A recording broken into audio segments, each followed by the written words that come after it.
23 heures à Abidjan, à Soubré et partout en Côte d'Ivoire. Madame, Monsieur, bonsoir et bienvenue dans votre édition. 2 novembre 2017, une date mémorable pour les populations de la Nawa et de toute la Côte d'Ivoire, date qui marque l'inauguration par le président Alassane Ouattara du barrage de Soubré. Abissa 2017, fête du Nouvel An en pays Nzima à Grand Bassam, à une quarantaine de kilomètres à l'est d'Abidjan. Le vice-président de la République a prononcé à l'occasion une conférence sur les projets du gouvernement destinés à la région. Présidentielle au Libéria, les activités liées à la campagne du second tour sont suspendues depuis hier 1er novembre. La Cour suprême en a décidé ainsi suite à la demande d'annulation des résultats du premier tour de la présidentielle. La région de la Nawa, dans l'ouest de la Côte d'Ivoire, a vécu une ambiance toute particulière aujourd'hui, jeudi 2 novembre 2017, une date très attendue car elle marque l'inauguration par le président Alassane Ouattara du barrage de Soubré, barrage qui va injecter 275 MW supplémentaires au réseau électrique national. Abiba Dombele-Saoui. Depuis 2011, le président Alassane Ouattara enchaîne les mises en service d'ouvrages. Mais celle effectuée ce jeudi 2 novembre à Soubré, capitale de la Nawa, reste mémorable. Mémorable en ce que la Côte d'Ivoire indépendante a longtemps attendu ce moment. Celui de voir le barrage hydroélectrique de Soubré enfin réalisé et fonctionnel. 275 MW de puissance réalisée à hauteur de 331 milliards de francs CFA. L'ouvrage est à ce jour la plus grande réalisation d'infrastructure du président Alassane Ouattara. Soubré, l'hôte naturel de ce puissant barrage, se dit fier par la voix de son premier magistrat. Excellence, Monsieur le Président de la République, devant ce travail laborieux, la population de Soubré tient à vous renouveler son attachement pour l'épanouissement collectif de la nation, mais surtout pour le fait que vous n'avez pas relégué au second plan les préoccupations des personnes impactées. Ce barrage hydroélectrique positionne la Nawa au cœur du processus de développement socio-économique de la Côte d'Ivoire. La région est désormais première productrice d'électricité en plus de sa première place dans la production de cacao. Par ailleurs, le barrage de Soubré porte la puissance installée de la Côte d'Ivoire à 2200 MW. La centrale hydraulique de Soubré est le plus grand barrage hydraulique jamais réalisé en Côte d'Ivoire. Son bassin versant est de 62 000 km². La surface de son lac de retenue est de plus de 17 km². Son usine a une hauteur de 60 mètres. La hauteur de sa chute nominale est de 43 mètres, est équivalente à un immeuble de 15 étages et le débit de ses turbines est de 714 mètres cubes par seconde. À titre de comparaison, la construction du barrage de Soubré a utilisé 4 fois plus de béton que le pont Henri-Conan-Bédier. Démarrés en février 2013, les travaux du barrage de Soubré se sont achevés quelques mois avant le délai initialement prévu, une prouesse à mettre à l'actif de la Chine qui a fourni l'expertise et 85% du financement nécessaire à la réalisation de ce projet structurant, ce qui témoigne de la vitalité des relations sino-ivoiriennes. Le projet du barrage de Soubré est l'un des fruits emblématiques de la coopération sino-ivoirienne. Il témoigne l'excellence des relations bilatérales et contribue au renforcement de la coopération économique et commerciale entre nos deux pays en général et celle dans le secteur de l'énergie hydroélectrique en particulier. Le chef de l'État s'est pour sa part dit heureux d'honorer cette promesse de campagne. Il a également exhorté les populations de la Nawa à maintenir le climat de paix et de cohésion sociale qui a toujours caractérisé leur région. Chers frères, chères sœurs, l'événement qui nous réunit ce matin revêt une importance particulière car il consacre la réalisation d'un engagement que j'ai pris pendant la campagne présidentielle et qui est inscrit dans mon programme de gouvernement, à savoir réaliser le barrage de Soubré pour permettre à la Côte d'Ivoire de produire une électricité abondante et évidemment bon marché. C'est pourquoi, non seulement que je suis fier, mais je suis heureux de procéder à l'inauguration officielle de l'aménagement hydroélectrique de Soubré, qui sera suivi, bien sûr, de la pose de la première pierre de l'aménagement hydroélectrique de Gribo-Popoli. La région de la Nawa est un lieu de brassage des populations où vivent en harmonie et dans la concorde depuis des décennies des hommes et des femmes venus de toutes les régions de Côte d'Ivoire et des pays frères de la sous-région. Et je voudrais en cela féliciter les populations et les autorités locales pour l'important travail qui est fait en matière de cohésion sociale. Donc je voudrais vous encourager à maintenir et à renforcer cette cohésion, car en réalité, sans paix, il ne peut y avoir de développement. Et c'est pour cela que je tiens tout particulièrement à vous féliciter et à vous encourager de continuer dans cette voie et de faire en sorte que la paix continue de régner dans la région de la Nawa. Progrès énergétique, le barrage de Soubré est aussi un attrait touristique. D'où le timbre à l'effigie de cet ouvrage, conçu par la Poste de Côte d'Ivoire. Après Soubré, cap sur le prochain défi énergétique, l'aménagement hydroélectrique de Gribo-Popoli, toujours dans la région de la Nawa. Et pour aller vite, le président Alassane Ouattara en a posé la première pierre ce jeudi. Voilà, cérémonie officielle d'inauguration du barrage hydroélectrique de Soubré ce 2 novembre 2017. Cérémonie doublée de la pose de la première pierre du barrage de Gribo-Popoli, toujours dans la région de la Nawa. Retour sur les lieux de la cérémonie avec Jean-Jacques Kwamiel. Le barrage hydroélectrique de Gribo-Popoli sera réalisé sur le fleuve Sassandra à environ 7 km de Soubré. Le projet dont la première pierre a été posée ce jeudi par le chef de l'État Alassane Ouattara va permettre de renforcer la capacité technique de distribution et de transport de l'énergie en vue de répondre aux attentes des populations. Selon Côte d'Ivoire Énergie, qui pilote le projet, les résultats sur le terrain sont positifs. À 7 km de Soubré, de la ville de Soubré, il y a 2 chutes. Les chutes de Popoli et de Gribo. Donc depuis plus de 30 ans, on a étudié qu'on pouvait construire un barrage en exploitant ces chutes. Donc le barrage de Gribo-Popoli, le futur barrage, est l'exploitation des chutes de Gribo-Popoli. Donc c'est un barrage du point de vue caractéristique qui est à la base de Soubré, mais qui a des chutes moins importantes, qui fait on va exploiter une chute de 18 mètres au lieu de 43 mètres à Soubré, qui aura donc une puissance moindre, 112 MW de puissance installée, et qui va produire à peu près 400 gigawattheures. Si tout se passe bien, le projet va démarrer au premier trimestre de l'année 2018 avec comme partenaire financier la Chine.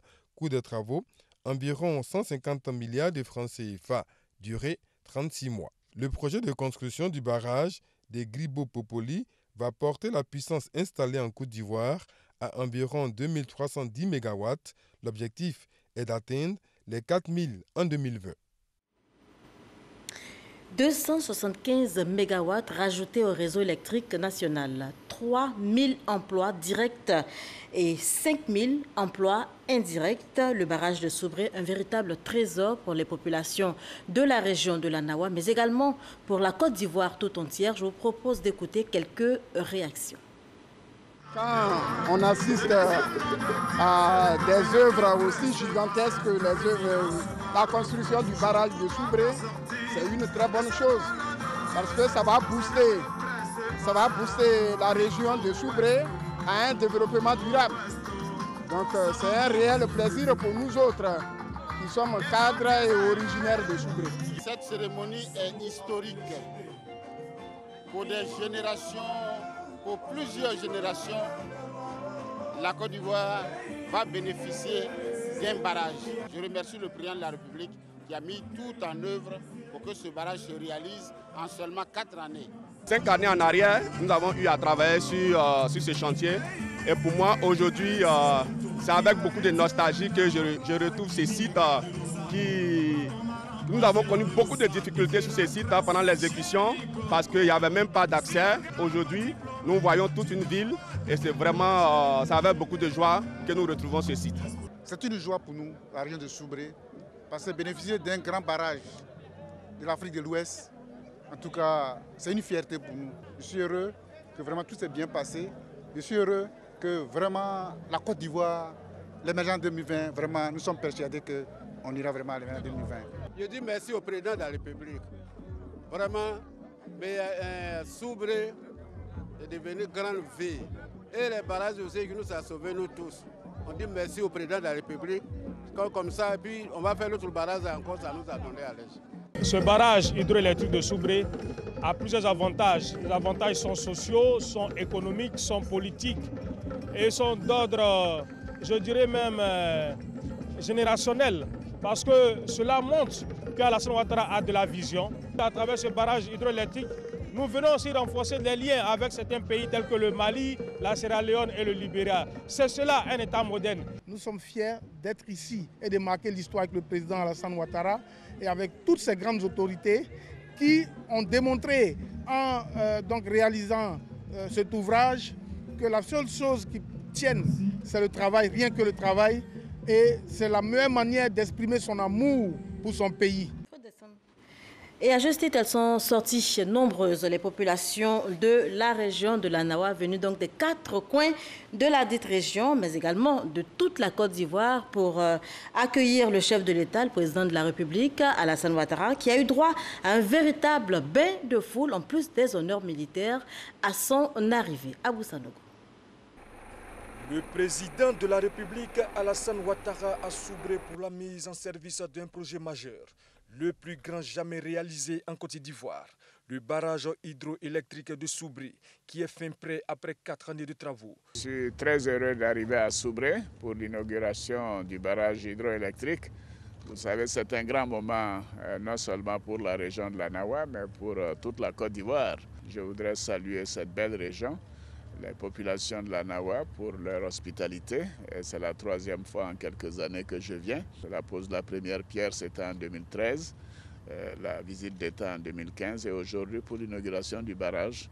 Je voudrais en tout cas féliciter d'ores et déjà tous ceux qui ont participé à la construction de ce bel ouvrage qui est d'une grande utilité pour tous les Ivoiriens et toutes les entreprises ivoiriennes. À son arrivée à l'Arc de Triomphe à la rentrée de la ville, le président de la République a été accueilli par le Premier ministre Amadou Gon Coulibaly, le ministre des Eaux et Forêts Alain Richard Donvaï et des autorités locales avant d'aller s'incliner devant le drapeau pour l'exécution de l'hymne national.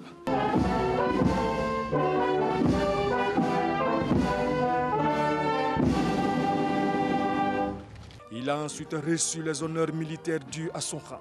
Honneur rendu par la musique de la garde républicaine, le drapeau de l'État et sa garde, 2 pelotons de l'école de gendarmerie de Torogui et 3 sections du bataillon de sécurisation du Sud-Ouest aux ordres du lieutenant-colonel Soro Dramana. Après quoi, le chef de l'État a échangé quelques poignées de main avec le grand commandement avant de mettre le cap sur le lieu de la cérémonie dans une grande ambiance. Les populations, pour l'occasion, sont sorties nombreuses pour lui réserver un grand accueil. Et donc depuis ce matin, chose promise, chose due, le président Alassane Ouattara réalise ainsi une promesse tenue en 2011, la mise en service du barrage de Soubré, désormais une réalité au grand bonheur des populations. Vous allez le voir tout à l'heure.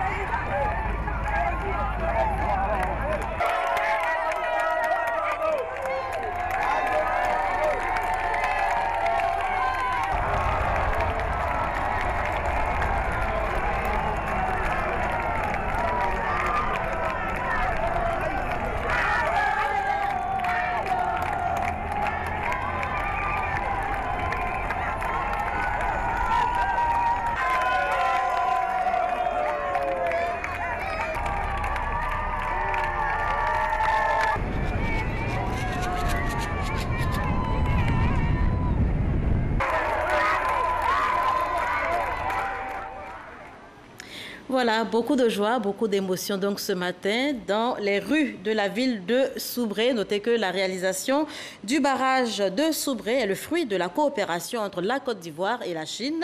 Il s'agit du plus grand aménagement hydroélectrique jamais réalisé en Côte d'Ivoire. L'aboutissement de longs parcours, c'est ce que nous dit Lansine Bakayoko.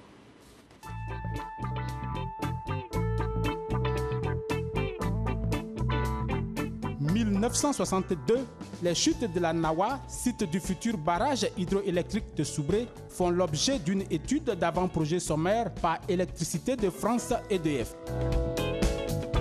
En 1982, les SCI et EDF confectionnent les dossiers en vue d'un appel d'offres pour la réalisation du barrage, mais le projet ne verra pas le jour. En 1996, sur un financement de la Banque mondiale, un cabinet d'ingénieurs conseil français procède à l'actualisation de l'étude de faisabilité. Fin 2011, le projet est relancé par le gouvernement ivoirien.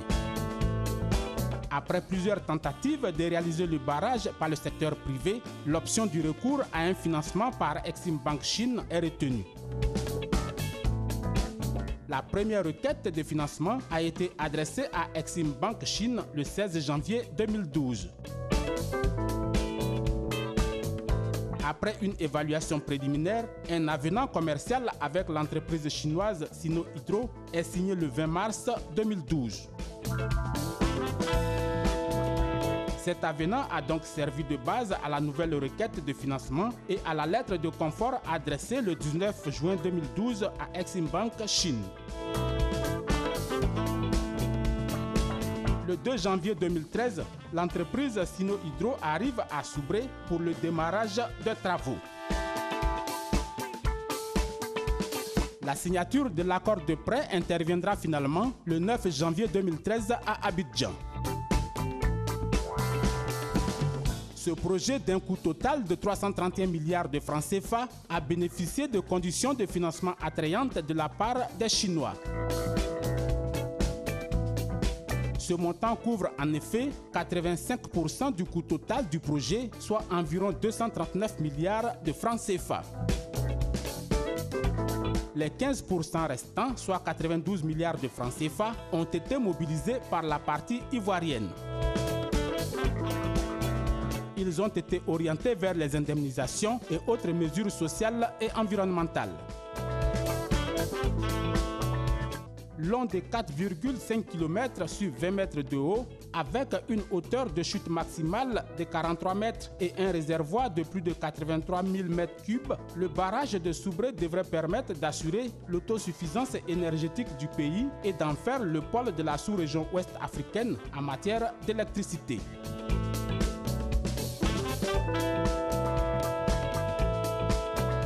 Avec une puissance installée de 275 MW, le barrage de Soubré va également permettre de relever le niveau de l'hydroélectricité en Côte d'Ivoire, de rééquilibrer le mix énergétique et probablement de faire face à moindre coût à l'évolution croissante de la consommation nationale. Voilà ce que l'on pouvait retenir donc de la double cérémonie de ce matin à Soubré, région de la Nawa, cérémonie d'inauguration du barrage de Soubré doublée de la pose de la première pierre du barrage de Gripo-Propoli. On change complètement de sujet à présent. Abissa 2017, fête du Nouvel An en pays Nzima, à Grand Bassam. C'est à une quarantaine de kilomètres à l'est d'Abidjan. L'événement a démarré et à l'occasion, le vice-président de la République, Daniel Kablan-Duncan, a prononcé une conférence sur les projets du gouvernement destinés donc à la région. La célébration de l'Abissa donne l'opportunité au peuple nzima d'approfondir ses connaissances. Au-delà de ces piliers dont la critique sociale, le comité d'organisation a voulu associer le vice-président de la République pour entretenir le peuple sur les projets du gouvernement ivoirien destinés à la région du Sud Komoué. En raison de l'intérêt grandissant d'une population qui dépasse largement les frontières de la communauté Nzima Kotoko, tout le Sud Komoué a été invité à la rencontre. Échange de nouvelles dans la pure tradition Nzima. Puis le décor est planté par le président du comité d'organisation de l'Abissa, Jean-Baptiste Amichia. La création de richesses au centre de la journée consacré aux forces vives du Sud Komwe. Pour Jean-Baptiste Amichia, les opérateurs économiques de tous les secteurs ont besoin d'environnements favorables, mais surtout d'orientation stratégique pour prospérer. Au-delà de son caractère culturel, la Bissa est une véritable institution. Et le vice-président salue donc l'éclosion des fêtes culturelles de Côte d'Ivoire parce que, dira-t-il, la culture est un moteur du développement. Il apparaît aujourd'hui de plus en plus clairement que le développement ne dépend pas exclusivement de paramètres économiques, écologiques, sociaux ou politiques, mais que la culture se doit être un moteur qui exerce une forte influence et non pas être un frein qui empêche les grandes avancées. La culture revêt une valeur égale à celle de la bonne gestion des affaires publiques, à l'égalité des sexes ou à l'éducation scolaire. L'exemple du modèle de développement économique et social des pays asiatiques, comme le Japon, comme la Chine, comme l'Inde, qui intègrent les valeurs culturelles de ces peuples, en est une parfaite illustration et une justification de cette composante dans leur réussite. Daniel Kablan-Dekan invite le Sud Komwe à privilégier l'intérêt général et l'harmonie, comme il a toujours su le faire, pour bénéficier davantage de projets. Il va égrener un chapelet de réalisations, de celles en cours, et mettre un accent sur les perspectives. Il s'agit aussi de réhabiliter la ville historique de Grand Bassam, ainsi que de réaliser d'autres projets économiques et sociaux.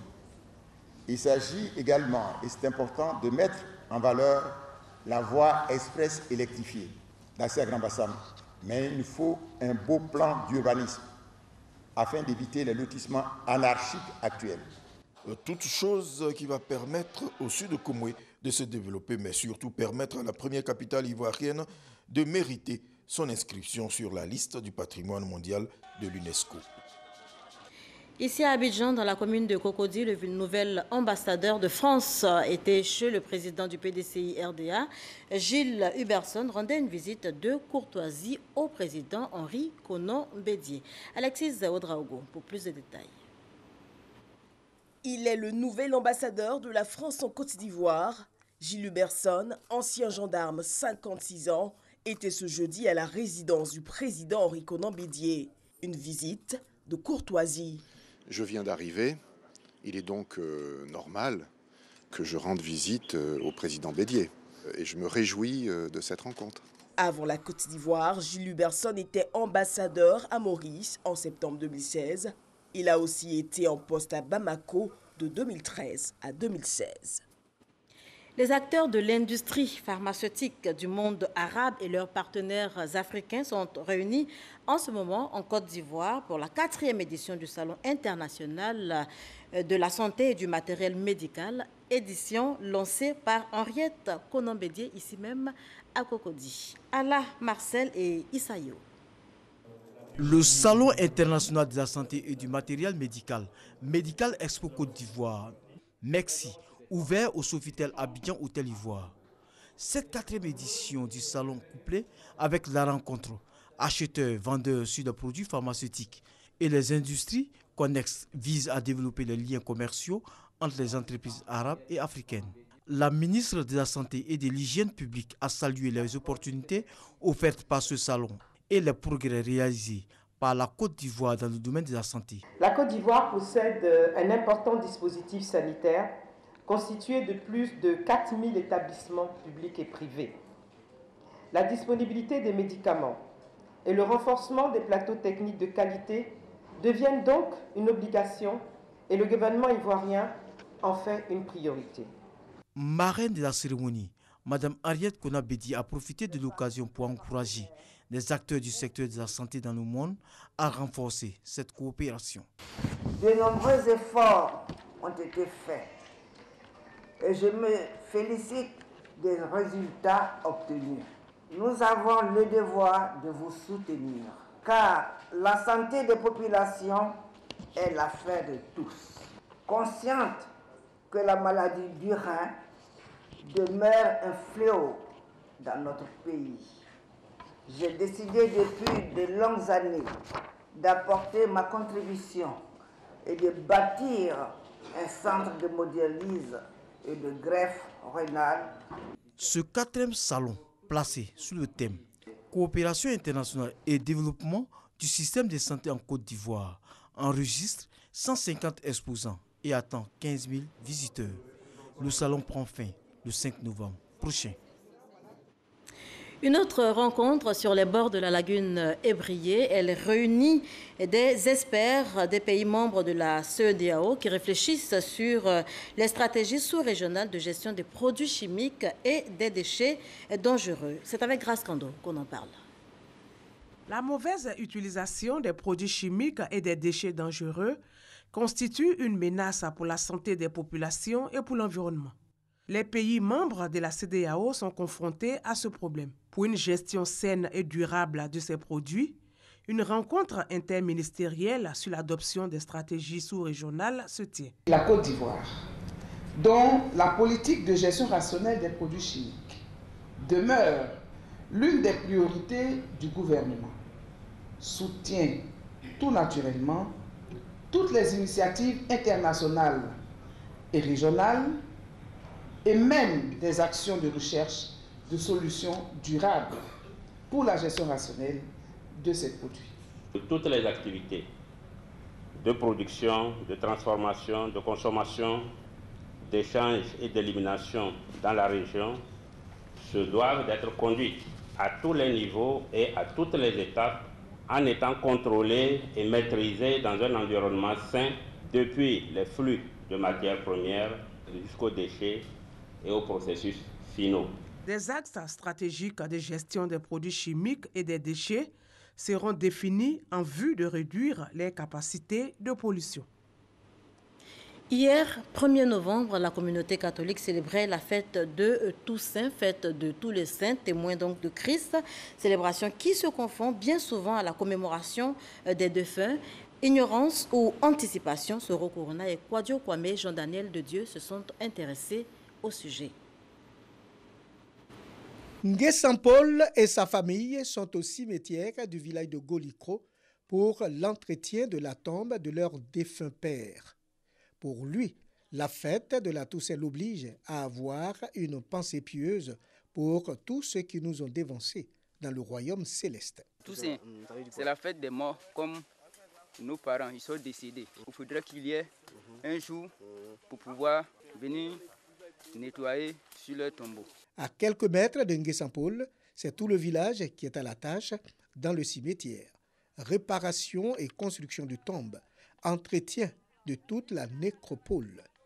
Ici, la fête de Toussaint et celle de la commémoration des défunts sont confondues. Aujourd'hui, c'est une fête des morts et à chaque année, le 1er novembre, on se rend sur les tombes pour nettoyer. Guy Roger Nguessan, lui est fonctionnaire, est aussi au cimetière ce 1er novembre pour déposer une gerbe de fleurs sur la tombe de sa défunte grand-mère. C'est par anticipation, je pourrais dire, parce que demain n'est pas férié.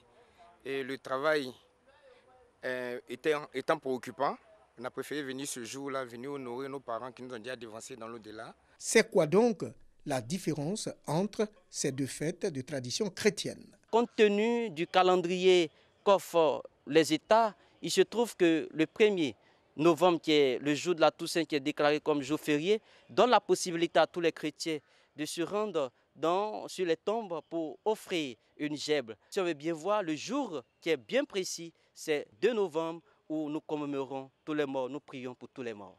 À Goliko, village de la commune de Bouaké, la célébration de la Toussaint est devenue une véritable fête des retrouvailles. Aujourd'hui, la fête a pris notre tenue comme la fête de Pâques. Ceux qui sont venus entretenir les tombes là, il faut leur offrir quelque chose à boire. Dans chaque famille, les gens se réunissent, ils partagent un pot ensemble. C'est ça la fête de Toussaint. La confusion ne se fait pas seulement au niveau des deux dates. La commémoration des défunts, consacrée traditionnellement aux visites familiales au cimetière et à l'entretien des tombes, est appelée par la majorité des personnes fête des morts. Une fête qui n'existe pas dans le calendrier grégorien. Voilà qui est clair. Hors de chez nous, présidentielle au Libéria, les activités liées à la campagne du second tour sont suspendues depuis hier 1er novembre. La Cour suprême en a décidé ainsi, suite donc à la demande d'annulation des résultats du premier tour de la présidentielle. En France, verdict très attendu ce jeudi 2 novembre, la Cour d'assises spéciale de Paris juge depuis un mois le frère de Mohamed Merah. Il est soupçonné de complicité d'assassinat. Abdelkader Merah affirme qu'il n'avait rien à voir avec les assassinats commis par son frère. C'est en 2012 que son petit frère, Mohamed Merah, avait tué 7 personnes au nom du djihad avant d'être lui-même abattu. Notez que la peine maximale a été requise. Et c'est ici qu'on s'arrête pour cette édition. Merci de nous avoir suivis. Passez une excellente soirée sur nos antennes.